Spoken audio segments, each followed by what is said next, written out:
Albie, Teddy, Pappy, Besso, Besso, Besso.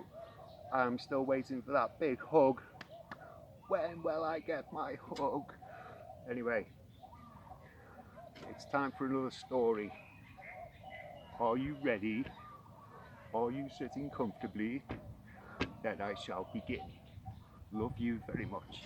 See you soon. Bye.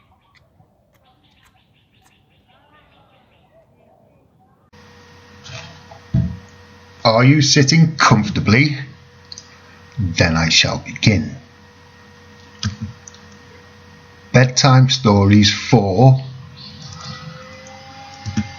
Albie and Teddy. Read by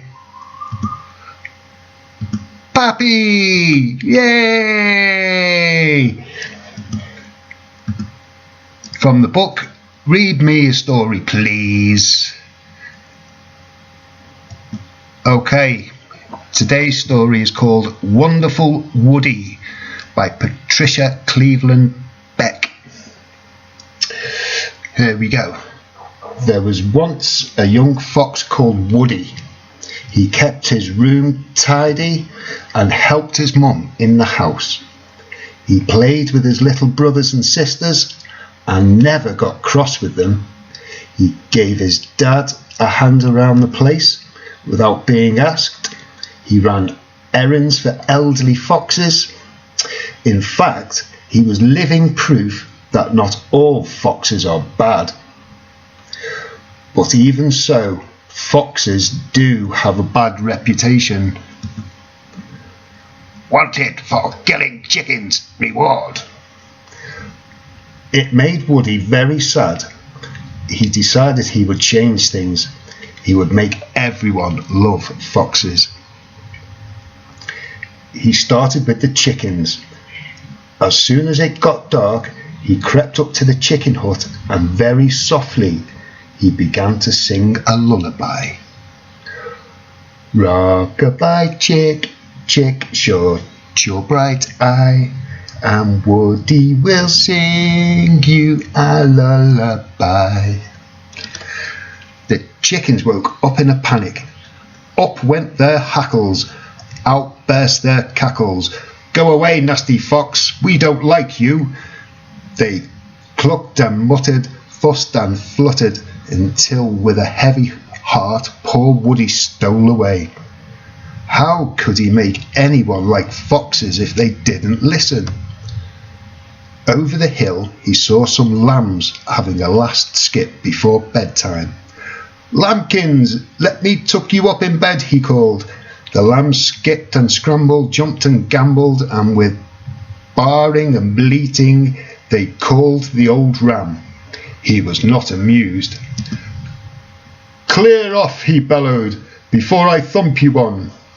You don't understand, said Woody. I don't want to harm them. I only want to be friends with them. Well, they don't want to be friends with you, replied the ram. You've had too many of them for dinner. Woody felt most indignant. And me, a vegetarian, he said to himself. Well, almost. It was much harder to make anyone like foxes than he had imagined. Then he saw the baby rabbits playing in the field below. He ran towards them. I've come to kiss you good night, he said. The rabbits jumped and hopped, squeaked and stopped, and with giggles and wriggles they kissed Woody back.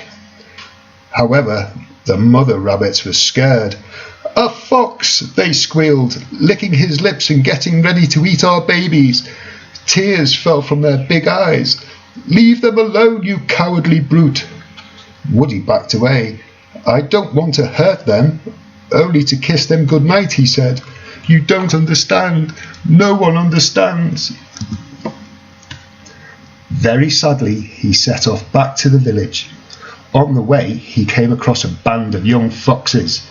Come with us and have some fun, Woody, they called, seeing his miserable face. We're going on a dustbin raid. Woody heard their laughter as they began knocking dustbins over. Well, why not, he thought. No one likes foxes anyway. So he joined in and they all went around kicking and lobbing, hurling and robbing, rooting and looting, mucking things about and chucking things about until the whole village was a complete mess. But at the end, Woody did not feel better, he felt worse. This was not the way to make people like foxes. The young foxes ran off and Woody sat by the roadside thinking. Then he saw Mrs. Hoot, the owl, coming along with all the animals who worked at night. Everybody liked Mrs. Hoot. Maybe she could suggest something. People think foxes are sly and slippery, she said. You've got to show them that's not always the case. She looked around and shook her head.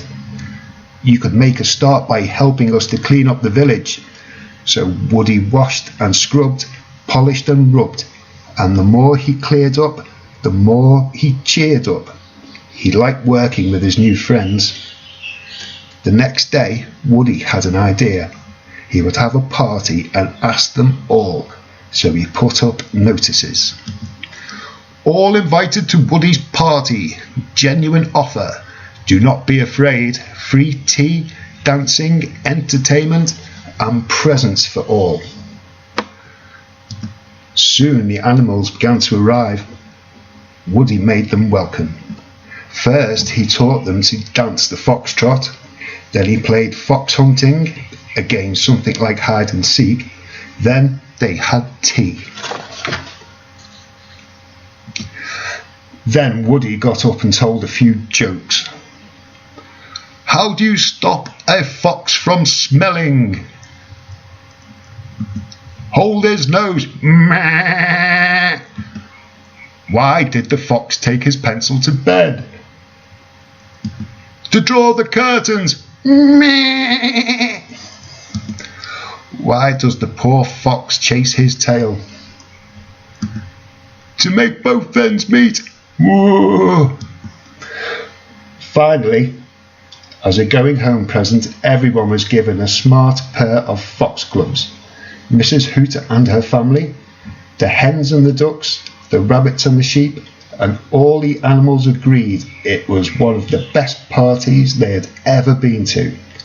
And while it would not be quite true to say that they all went away loving all foxes, they did think that Woody was wonderful.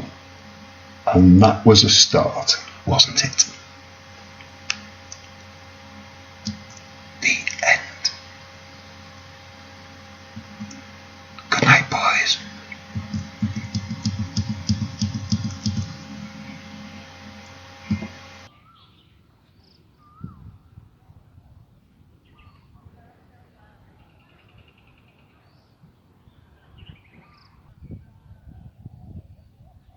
Did you like that? Good story.